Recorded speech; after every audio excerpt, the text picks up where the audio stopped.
اللهم صل وسلم وبارك على سيدنا محمد وعلى اهله وصحبه اجمعين. ازيكم يا حبيب قلبي؟ عاملين ايه؟ يا رب تكونوا بخير. قاعدين بقى والجو حر والكهرباء قطعه والعيال عايزه حاجه حلوه كده ساقعه ترطب على قلبي، تحس ان في طراوه ومروحه شغاله كده. عايزه حاجه مسكره. بصي، عايزه حاجه سكرها مظبوط، عايزه حاجه ما تجزعيش منها. تعالي نعمل حلو سريع وبسيط وبدون بيض وبدون فرن. وبصي مش هيكلفك اي حاجه. معانا بقى الخلاط. هنحط في الخلاط الاول، هنعمل الصوص اللي هنحطه على وشه. الحاجة اللي احنا هنعملها دلوقتي، معايا الخلاط، احط فيه كوباية لبن، حليب، هنزل بنص كوباية زيت، ده هخليها في الاخر. ماشي. معايا نص كوباية سكر او كوباية الا ربع سكر. معايا معلقتين 2 كبار كاكاو خام.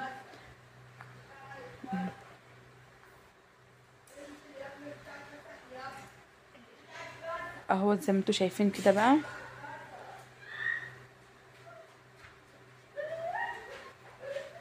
هحوش بقى الحتة بتاعت الغطا ديت، وعشان انزل ايه بالزيت سرسوب كده، والخلاط شغال.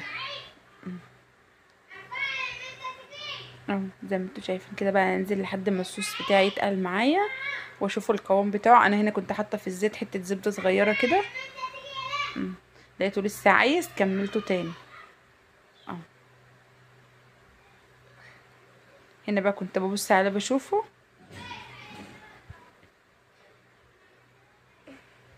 زي ما انتوا شايفين كده اهو. ما فيش ابسط واسهل من كده، وحطيت واحده فانيليا كمان. هنا زي ما انتوا شايفين بقى، كنت فصلت الكاميرا على ما اشوف الفيشه. او هتحطه بقى، اركنه على جنب. مصمصة الشفشق بتاعه، وحطيت في قلبه شويه ميه عشان يبوش، مفيش حاجات تلزق فيه. هاجي هنا على البوتاجاز بقى. معايا هنا حله، وهنا معايا كيلو حليب. الكيلو حليب اللي كان معايا دوت غليته، يعني مش غليته، خليته داخل على مرحله الغليان كده، قمت رايحه قافله.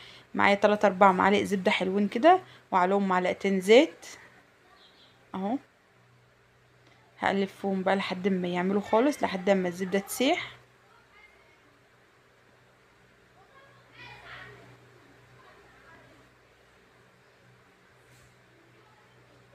اه خلاص كده معايا الزبده ساحت بقى.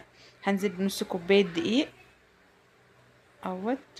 احمص الدقيق في قلب الزبده، مع معلقتين كبار لبن بودره، لحد ما يتحمص واشم ريحته.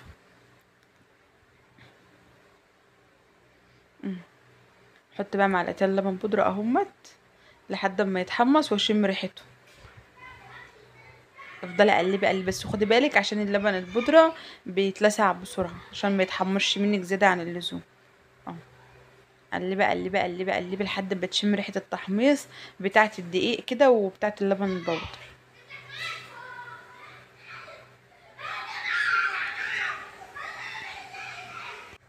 هنا بقى خلاص انا بحمص فهوت. اهو. انا قعدت احمص فيه من دقيقتين ل3 دقايق كده، ومش بياخد وقت يعني، وانا واقفه جنبه اهوت.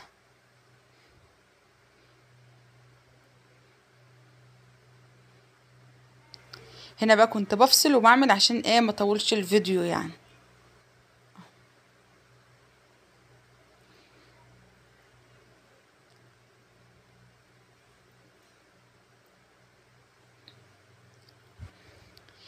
لا اله الا الله.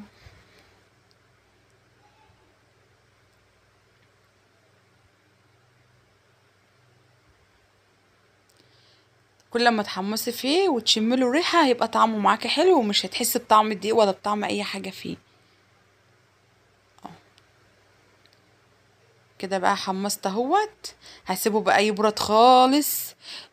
تماما، لا يكون اللبن بارد وهو سخن، لا يكون هو سخن واللبن بارد. اه.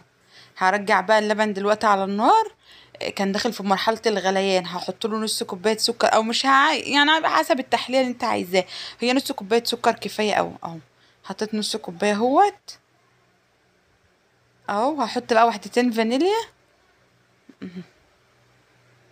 واقعد اقلب فيهم لحد ما يدخلوا في مرحلة الغليان.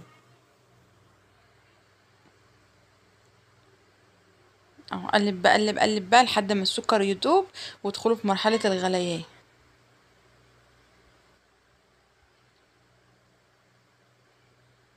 زي ما انتوا شايفين كده اهو. مش تاخد منك اي حاجه. بصوا انا عملتها في، مش هقول لكم في 10 دقايق او في 5 دقايق، لا انا نص ساعه كنت مخلصاه. ولا هتاخد لها نص ساعه كمان في التلاجة، الحكايه كلها ساعه. اللبانه ما كانتش راضيه تقف وعماله تتعوج على البوتاجاز، شفتوا اهو. هنا بقى خلاص دوبتها والتانية كانت بردت اهوت. هجيب بقى اعملها على النار تاني اهو، وانزل بقى واحده واحده باللبن كده واقلب، واحده واحده واقلب اهو، زي ما انتوا شايفين كده اهو. قلب قلب قلب قلب عشان ما يكتلش منك اهو.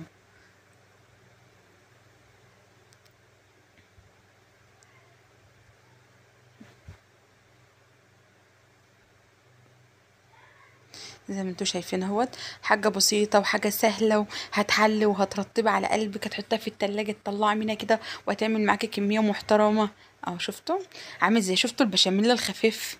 هو زي البشاميل الخفيف كده. هنا بقى حطيت حته شوكولاته في طبق تسحر على حمام بخار عشان احط عليها حبه من الصوص اللي انا عاملاهم واحط على وش اهو.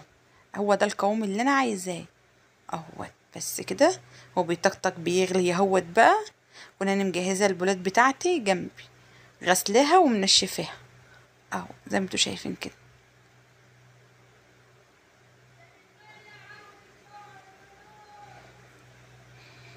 اهو. ايه رأيكم؟ أهو. بس كده خلاص هطفي بقى. غلي اهوت معايا. هنا بقى البولات بتاعتي كنت مجهزاها. عايزه تعملي في كاسات، في كوبايات، في مجات، عندك بولات مش صغيره، اي حاجه اللي يريحك اعملي. هنا الفيديو كان فصل وانا بعمل، هكمل لكم. هنا بقى مش عارفه الكاميرا كانت فصلت وانا بعمل، فهوت هنا بقى خلصتها اهوت. هي هتشد على طول وتعمل وش على طول وهتنشف، يكون احنا ايه جهزنا الصوص بتاعنا.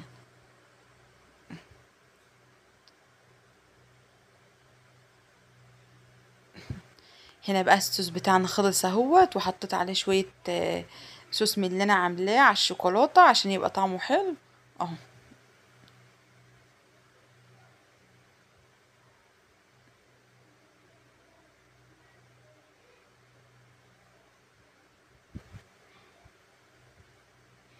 ايه رايكم بقى؟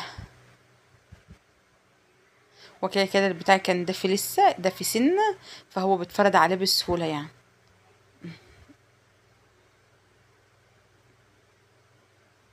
هنا بقى كنت انا سبت البتاع دوت هعمله كنت سايباه عشان اعمله بالكراميل. هنا بقى هفرده بقى بالمعلقه سن كده. خلاص كده تمام قوي. هنا بقى كنت عملت ديت بصوص الكراميل عشان انا حبيتها بالكراميل قوي. وهنا بقى عايزه بقى تحط حاجه على الوش، بس هي مش محتاجه حاجه على الوش، هي كده حلوه قوي وطعمها كان جميل. وحطها في التلاجة تسقع. دي كده شكلها هوت حاجة جميلة وحاجة تحفة. لو عندك جايلك ضيوف مش هتكمل منك 5 دقايق. وهنا بقى كنت طلعتها من التلاجة واهي شفتم. عظمة عظمة عظمة لله. على ما شطفت المطبخ مكان الحاجة وشطفتها اللي انا عملت فيها، كانت خلاص بقت جميلة. سقعت شوية ولسه ما سقعتش قوي يعني، سقعت شوية اهو. نجيب معلقة بقى ونشوفها مع بعض من جوه عاملة ازاي. دايبة وكريمي وتحفة قوي قوي اهو. شفتوا كأنك بتاكلي حاجة كده مهلبية، رز بلبن حاجة كده يعني اهو. شفتوا جربوها ومش هتندموا والله العظيم. تحفة واقتصادية جدا، متكلفناش حاجة. كيلو اللبن دي عندنا، الزيت ده عندنا، حتة شوكولاتة هتسيحها، ولو مش عندك شوكولاتة عادي ممكن تعمليها بالبتاع بنفس الصوص اللي انا عاملاه اللي هو الاقتصادي التاني دوت. كل حاجه سهله وبسيطه. وكده الفيديو بتاعنا خلص، وصفه خلصت. اشوفكم على خير في فيديو جديد. مع السلامه.